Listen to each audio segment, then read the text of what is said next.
Investor intelligence provides general information only.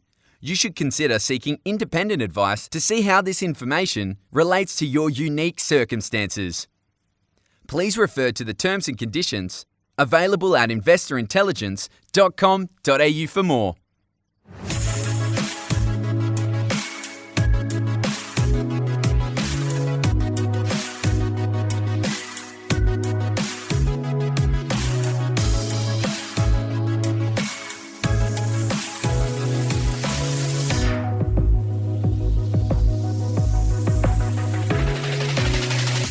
Hello and welcome to this week's episode of Investor Intelligence, brought to you by the team at the Property Mentors. It's your weekly podcast for all things investment, and it's hosted by me, Phoebe Sikowski-Wallace.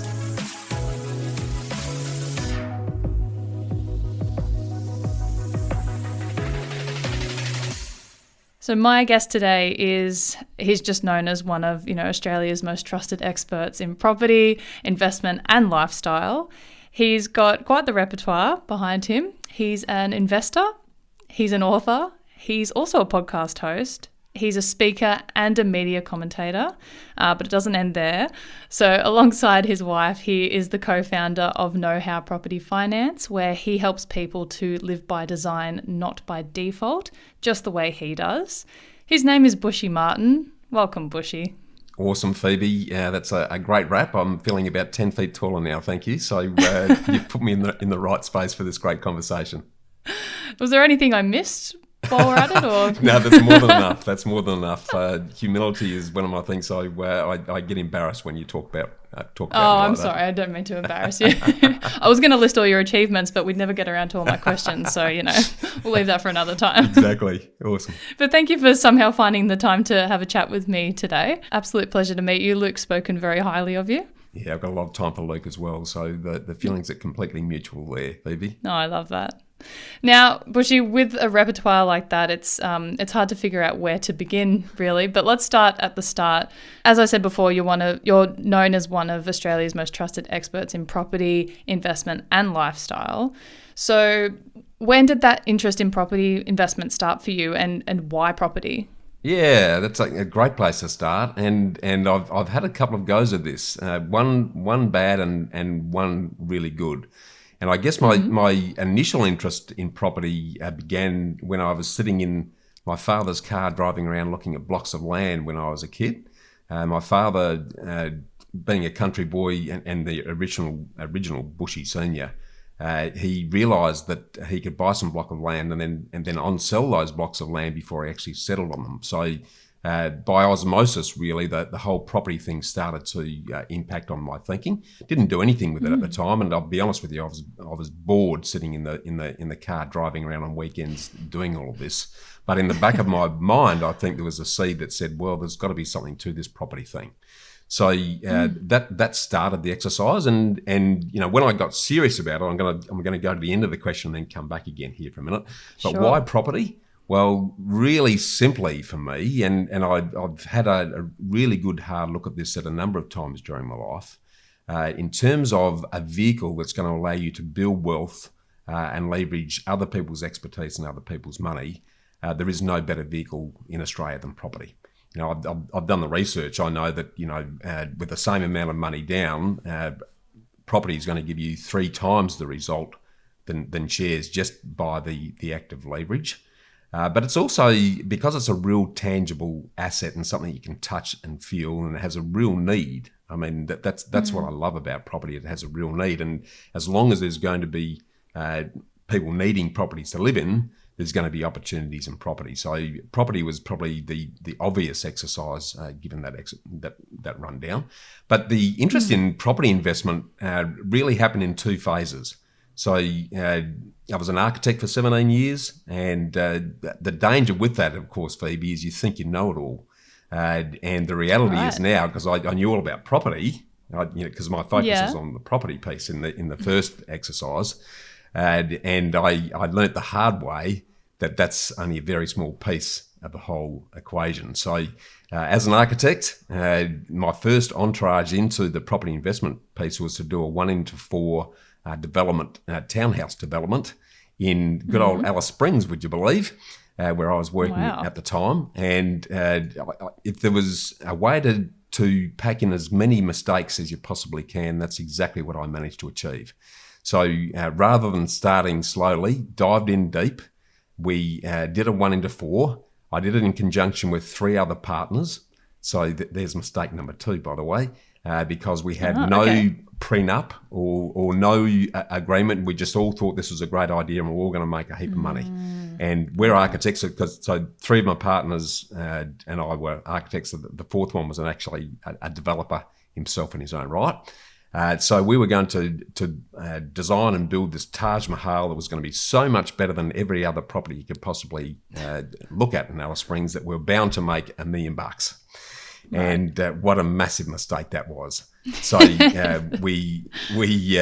design was great and it looked fantastic, but in terms of the numbers, appalling. We spent too much on the wrong things. The market changed in the time we're doing the build, so we couldn't sell them. Then one of the parties had a divorce, so that created all sorts of challenges. It was in a nutshell, it was a fiasco, Phoebe. But like most things in life, the best learning curve in terms of what not to do when it comes to property. So that was my first endeavour, and I sort of licked my wounds for a while after doing that. The second exercise, and I like to talk about my life in 2 halves, Phoebe. So there was BC and there's AD. And BC was before my early life crisis, and AD, unfortunately, was after my divorce. So if I look at that, I've just described the BC component, which was how not to do it. After my divorce, and I was a born perfectionist in those days, and I worked very hard. I used to work 7 days a week, 14 hours a day for years on end. No great surprise. I burnt a marriage as a consequence of that. All my own fault, to be honest, because I just didn't put any energy into anything but work. That was a massive learning curve for me, because I never thought I'd end up in that position. And it really got me thinking about what do I need to do differently not to make the same mistakes again. So I call it my Howard Hughes years. I use the excuse of doing my Masters in Business to really spend some time getting to know who I was. What's between my ears? What are my thinking processes, my self-beliefs, my outlook, my expectations? So I spent more time in counselling after the divorce than I did before, because I really wanted to get to understand who I was and what made me tick and what was my why. So that was really important.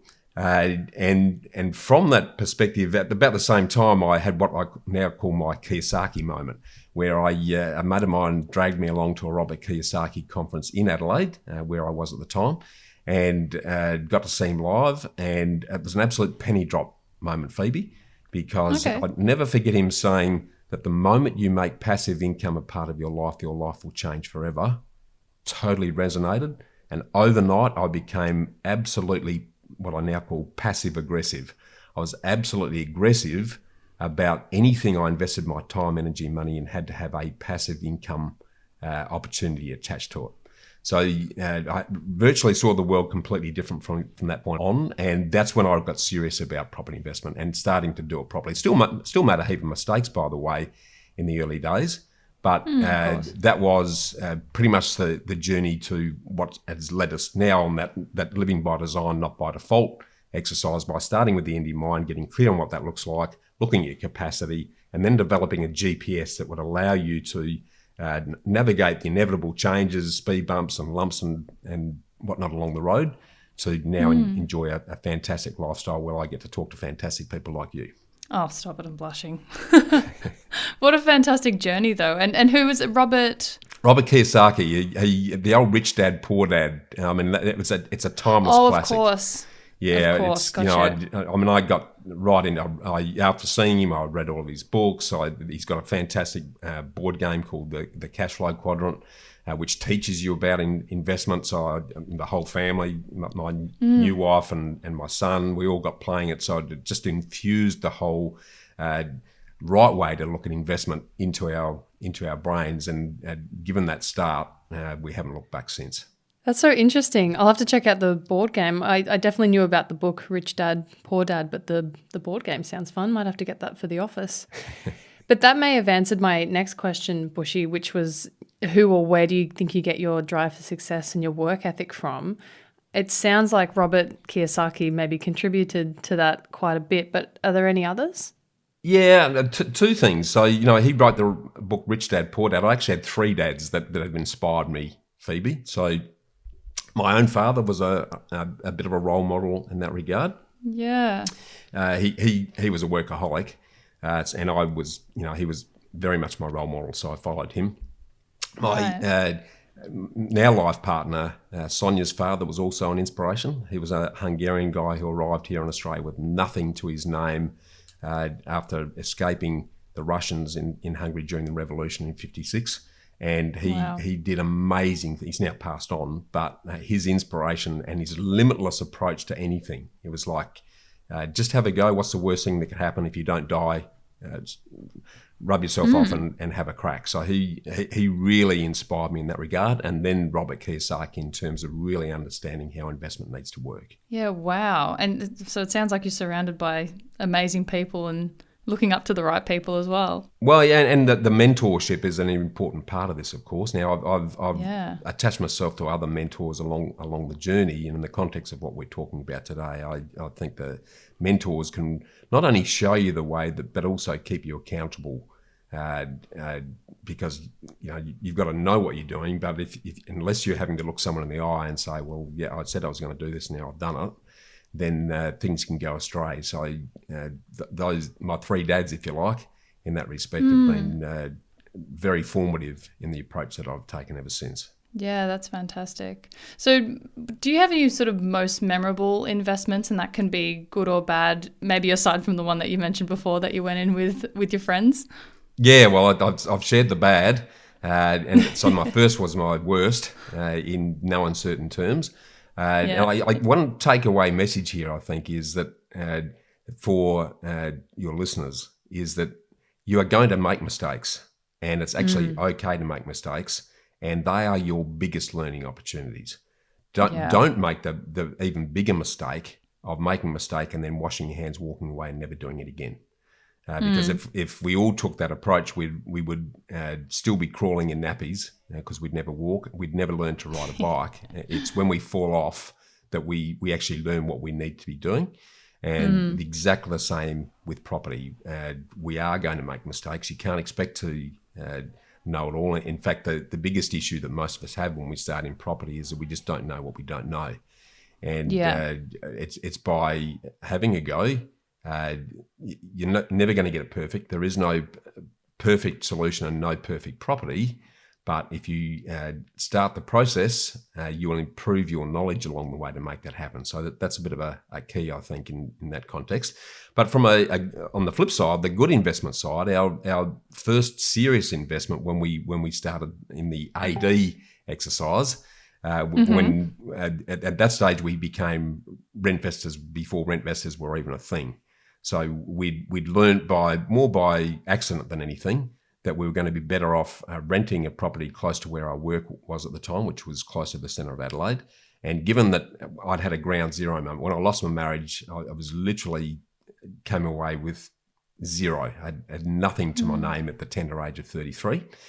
So we had to work pretty hard to make it happen. And putting that first deposit together was the first challenge. But the first property we bought, which we still have, is a property in Aldinga Beach, south of Adelaide.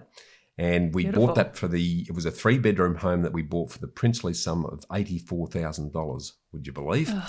Corner block, really good location.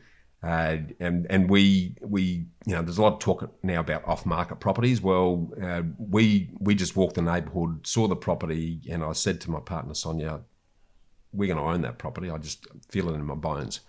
Wow. So we tried to, my wife Sonia, she's very innovative, and she managed to track the owner down in Vietnam, and we managed to buy it from him off market effectively, which was the start of the process. And since then, we've done some major renovations to that property that haven't cost us a lot of money, but we've pretty much doubled the footprint of the property, and at last valuation, that property is now worth just under $1 million. So Wow. that was one of the very good ones. And again, we made a few mistakes early on that we managed to learn from. In more recent times, the better examples for us have been new build properties, because there's a lot of people who poo-poo the new build space. But if you're buying the right property in a scarcely held area that is quite tightly held, then because of all of the advantages from a tax depreciation perspective, in terms of that ongoing holding cost and the cash flow side of the equation, those new build properties performed extremely well. So we've got a growth vehicle that's virtually not costing us anything, because we're structured in such a way that it's not negatively geared. It's not burning a hole in their pocket while we're waiting the 15 years plus to really get the fruits out of the property at the end of the game. Yeah, well, and that first property that you mentioned, that's always been an investment property. You never lived in that one? Yeah, no, it's exactly. So we rent vested. We did actually move back into it at one stage for a period of time. My parents, they're now both passed on, but it was fairly close to my parents' place in those days. And we actually moved in there for a period while we supported and cared for Dad and then Mum before they passed on. So we have had a period when we were in it. And again, that was the benefit. That was more, again, by accident than anything else. But it just meant that we were able to be very close to Mum and Dad when they needed the support. So we were there for a period, yeah. So that one holds a slightly more special place in your heart. Yeah, it does. I mean, it's a great location. It's 100 metres from the beach. It's in a scrub location, so it's very tightly held. So it's proved to be an absolute winner.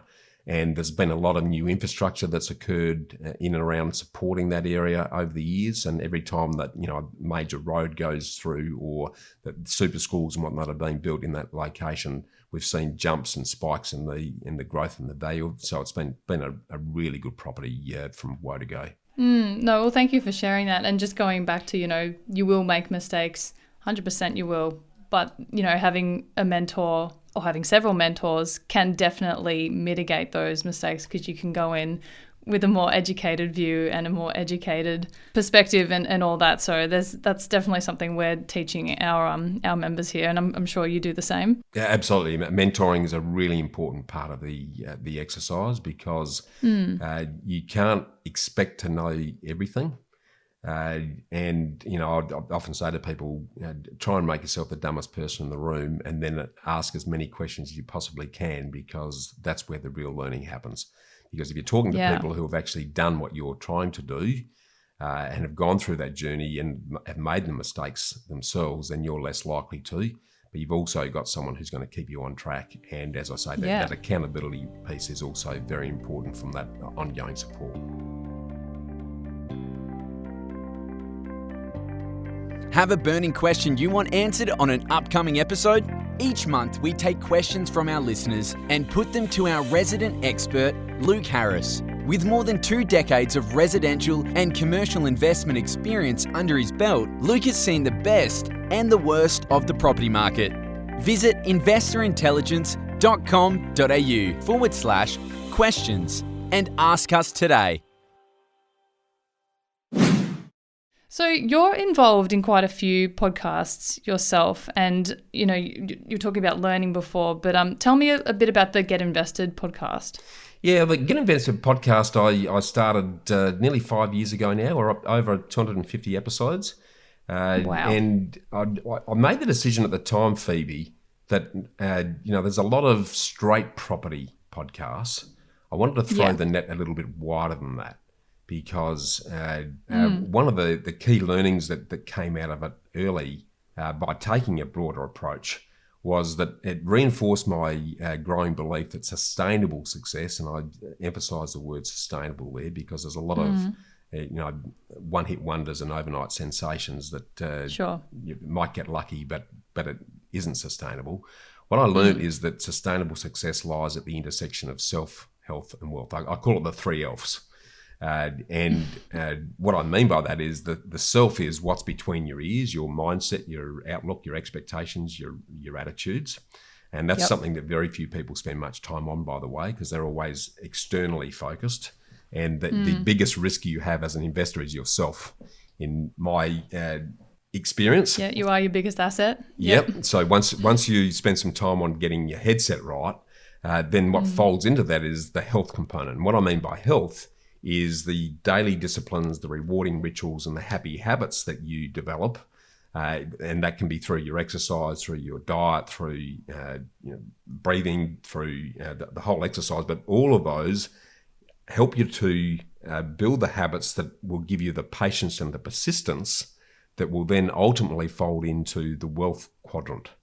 So, I talk about self-help and wealth as a three-legged chair. You need all three to achieve sustainable success. If you ignore any one of them, the whole house of cards will collapse.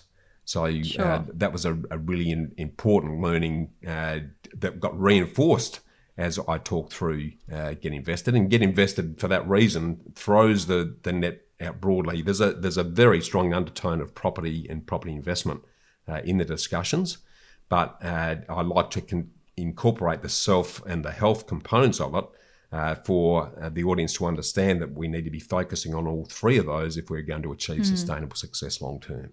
Yeah, we do something very similar in the sense that we're very heavily focused on property investment, but every now and then we'll have a guest who may not be directly involved in the industry. For example, we had a journalism scholar on recently who I asked to come on and talk about how the media industry works and the news cycle works. And that's because media hype plays such a huge part of the property world, and it can affect how secure people feel in their investing journeys and what step they take next.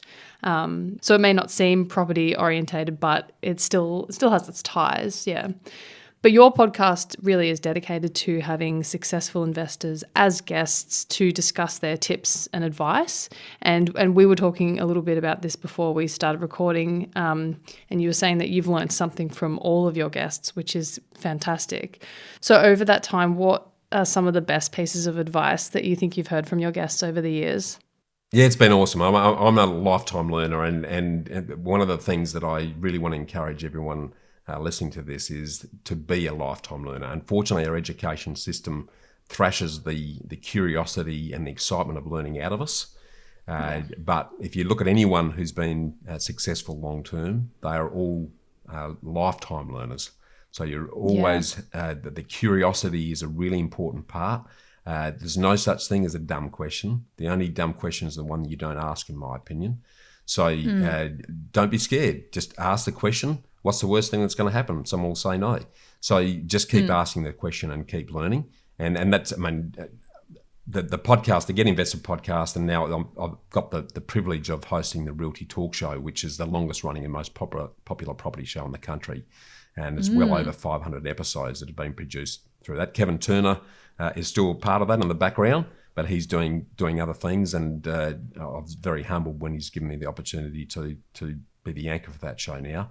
But it's really interesting, Phoebe, that and I've talked to some fantastic guests. If we talk the property space, the likes of Pete Wargent, Simon Presley, Stuart Weems, Eliza Owen from CoreLogic, Peter Kalesos, the property professor, Shane Oliver from AMP, who's an economist that knows a lot, Narita Conisbee, Andrew Morello, who was part of the Apprentice years ago, who's very active in property. And then the likes of Scott Agate and Chris Gray, and there's a whole bunch of people in the property space. Just I've also had the opportunity to talk. Yeah, there's some awesome guests. And also, because of the broad net of Get Invested, I've also had an opportunity to rub shoulders with the likes of Paul Roos, who's an AFL superstar player and then coach for the Sydney Swans, and the likes of Alan and Barbara Peace, the body language people. And I've really had a real privilege of talking to some fantastic people. And it's really interesting, though, that there's some very consistent messages that don't attach to one person, but they keep occurring. And if we boiled it down, the obvious one is the self-help and wealth exercise. But if we get into the property space in itself, that the resounding message is that there is no silver bullets. Success in property is about wealth by stealth. It's a long-term journey. So that is point number one. The second exercise is that property is actually the last thing that you need to be looking at. You need to get the principles, the people, and the process right before you even start to think about the property. And so that's pretty much turning it on its head for most people, because most people just go straight to the property because that's the exciting bit. But if you haven't it's the shiny built object. everything else around it, then that's where you start making mistakes that you don't even know you're making. And what folds out from that is really the other great learning from the guests and my own journey is that property is very much a game of finance. It's very much about the numbers. It's about the strategy. It's about the structure. It's about capacity. If you get all of those things right first and then get buyer ready to get into the property space, you're going to do a lot better. And the other really key exercise is that property is very much an elite team sport. So you're not a player. As an investor, you're not a player in that game. You need to be the owner and the manager of your team, and you need to get the best of the best in each position. And if we align that to I'm a bit of an AFL fan. If you align that to a game of football, then you want to have the best player in every position that's playing your game strategy to kick your goals. And the only thing you need to be doing is managing them, not doing the do. The other old analogy, of course, is, if you were going to have a life-threatening brain tumour removed, you wouldn't go to Bunnings and grab a scalpel and some cotton wool and some methylated spirits and have a crack yourself in front of the mirror. You'd hope not, yeah. You would actually go and get the very best medical team around you to make sure that was a success. Well, the resounding message from all of those guests is exactly that it is an elite team sport, and you need to surround yourself with the best of the best in each and every position to make that happen. Yeah, I think that's a really, really good way and clear way to look at it. And you're right, even Luke's always saying there's no silver bullet, there's no magical recipe, there's no unicorn property. It is about doing all that work beforehand. But you have had Luke on, who our listeners will obviously be very familiar with, on your own podcast. 2 fantastic episodes. I really learnt a lot about him that I didn't know. And I said before, I'm not surprised that you had to make it a part 1 and part 2, because that man can talk the house down. But we love him for it. You can imagine him and I together. It's no wonder it spanned over 2 episodes, because we're both like that. It was so nice to listen to. But what is it about Luke and the property mentors that you think sets them apart in what is quite a competitive industry? Yeah, well, as you know, I play a lot in this space, and I get to talk to most of the players in the game, actually. And what I liked about Luke and the Property Mentors, it was the approach is very much in alignment with what we personally do, and the approach that we take to people that we help in a similar regard. And what I mean by that is that it's a very holistic, comprehensive understanding of the entire end-to-end process, number one. And using Luke's expression in his book, the property fit, that's exactly what you need to be. And being property fit isn't just about the property. It's about, if we relate it back to my analogy of the 3 Fs with the self, health, and wealth, that's a really important part of it. And so what I like about Luke and what I could glean from talking to him about the Property Mentors is that there's a focus on the key elements of inspiration, of information, and most importantly, the implementation part of the exercise. And it's about developing the skills, the mindset, and the knowledge before you actually start to grow the property portfolio. So I think that is really key.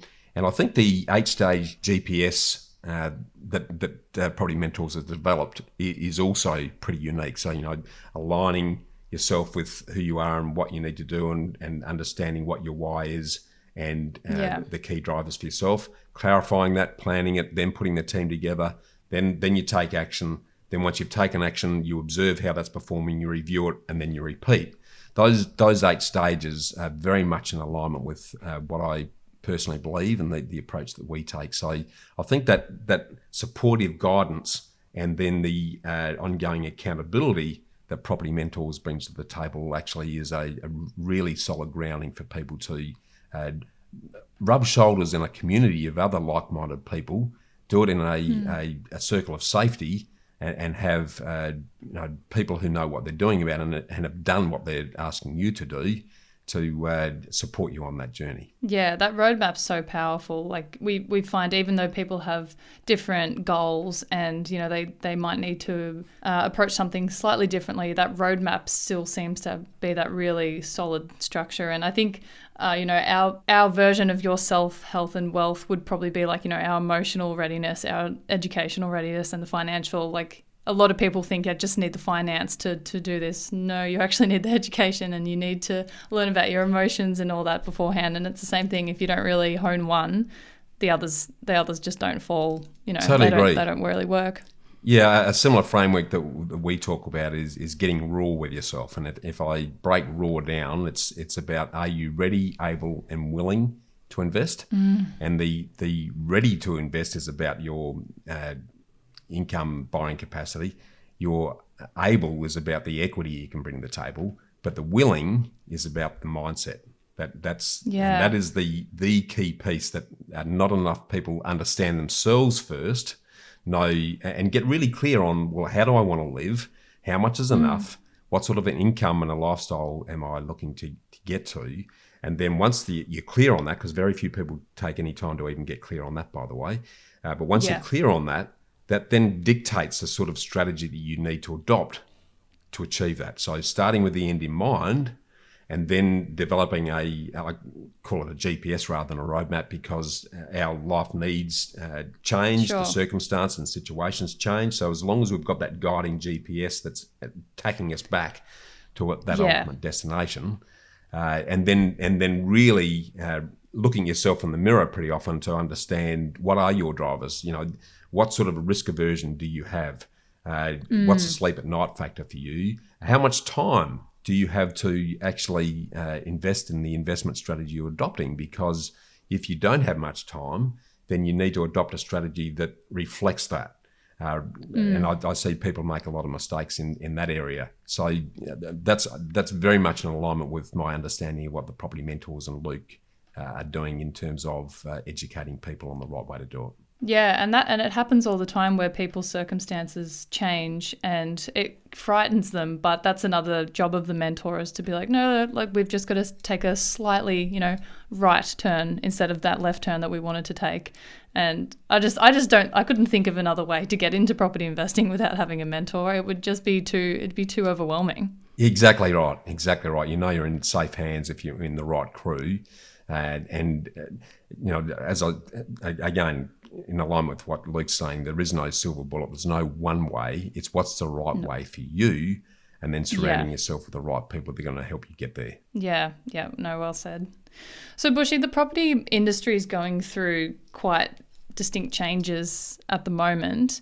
From your own experience hosting a podcast and discussing this industry with your own guests, what do you believe could be some of the challenging or exciting things that will happen with the Australian property industry, say, in the next sort of 12 months? Yeah, well, I'm a bit of a contrarian, Phoebe, so I love times like this.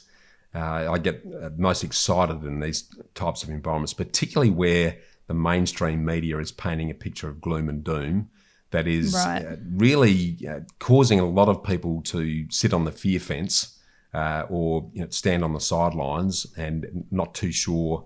It's the old, well, let's wait and see. Well, these are the prime times to take advantage of.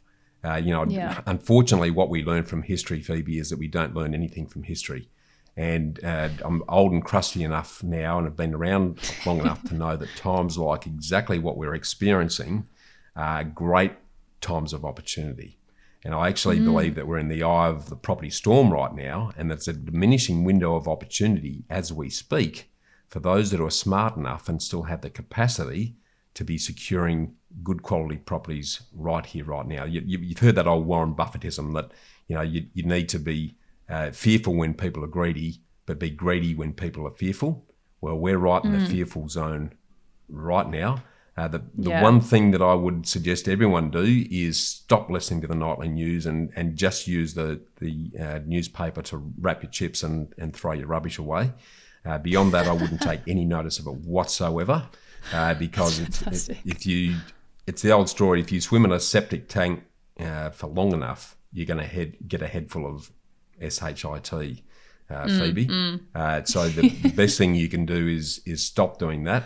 Turn to information sources that you know and trust, and who are active in the space that you're doing. Because my own belief is that we've just come off, the last 2 years with the COVID catalyst, where we've poured petrol on the whole property industry, and it's no surprise that the compressed spring of property is overextended. And of course, what happens? It's going to come back to equilibrium. So we are going to see, the really key thing right now is, and it should always be this, by the way, but in the last couple of years, it's because of the FOMO exercise. People have just bought any property just to buy a property. For me, it's always been about focusing on quality properties. So you've got to look at quality areas and quality properties. So properties that have investment grade, that have owner-occupier appeal. And if you're focusing on that, and then making sure that even though we've seen this massive spike of growth, there was a second highest property boom in the 230-year history of the country we've just experienced, Phoebe. Wow. So that, to put that in context.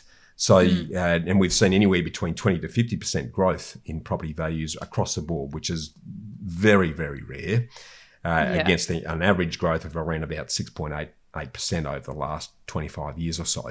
So what it's done is effectively for B-grade locations and B-grade properties, it's brought forward a heap of capital growth. So we're likely to see that flatline now for an extended period of time.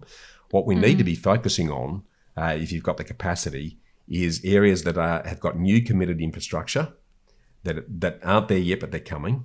They've got new and diverse industry and employment opportunities that are coming to that location.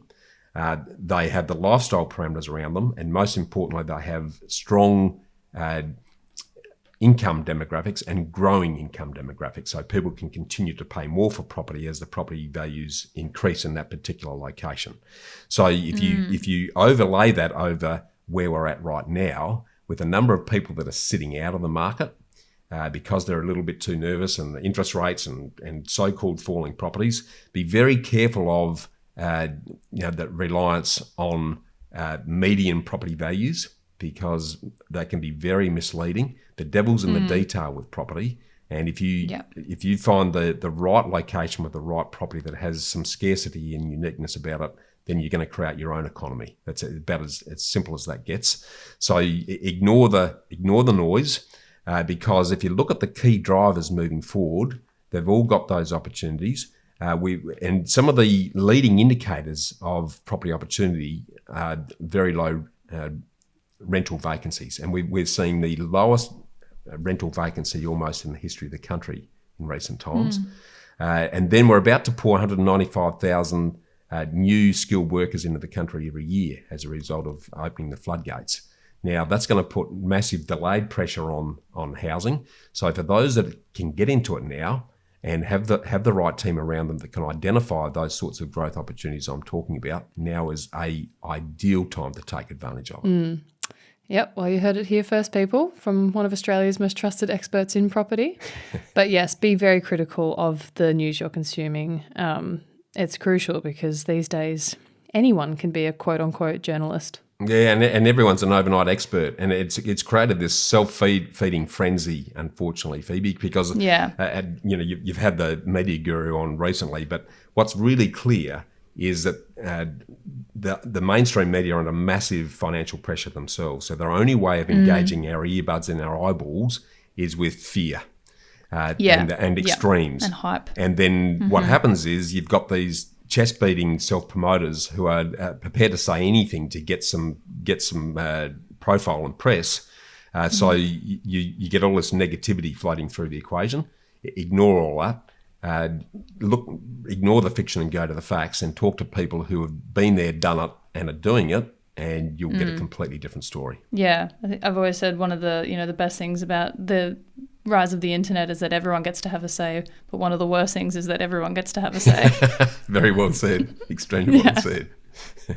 So, Bushy, before we finish, I ask this question to all guests who usually aren't mentors specifically. And the question is, if you were a mentor, what would be your key piece of advice? However, in addition to you wearing many hats, you are also a mentor. So As a mentor, what would you say, or what would you believe to be your key piece of advice for our listeners? I'm going to give you 3, Phoebe. Oh, please go for it. Number 1, and I've said this already, continuously question and constantly learn. So never kid yourself that you know it all, because you don't. So keep that curiosity top of mind, because you're always going to improve if you do that. Secondly, and in the spirit of the 3 L's of self, health and wealth that we've spoken about, firstly, know yourself first. Know your why, start with the end in mind, and then get really clear on your beliefs, your attitude, your outlook and your expectations. And then under the health arena, develop the happy habits and the rewarding rituals that are going to give you the patience and persistence to go the distance. Thirdly, then you need to give yourself plenty of TLC. And I don't mean it in the normal form, but if we align that with the self-health and wealth exercise, then yes, give yourself plenty of tender loving care in terms of your self-understanding firstly. Then give yourself TLC under the health regime as far as developing the trust, loyalty and consistency in your approach to life generally through your daily disciplines that will then allow you to achieve and embrace the TLC of wealth, which is understanding that success in wealth and in investing in property is about embracing time, leverage, and compounding as the secrets. So what I mean by that, time, it's all about time. So success is going to take at least 15 years. So embrace time as your friend. Don't see it as your enemy. Most people are so impatient that they want it to happen yesterday. If you accept it's going to take 15 years and then you get out of the way and allow it to happen, then you're on the right path. Then leverage other people's expertise and other people's money, because that's going to be key to making it happen. And surrounding yourself with an elite team and recognising that property is a game of finance are important components of that. And then finally, understanding, embracing the magic of compounding, because growth is exponential. Now, what does that mean? That means that for years you're not going to see any results whatsoever, but stick to your knitting. And if you go the distance, it's most of the growth happens in the last 20% of the journey.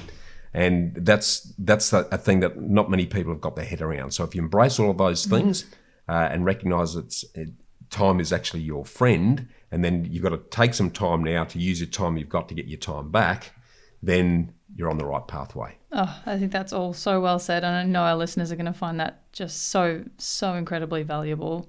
So Bushy, if people want to know more about you, where can they go?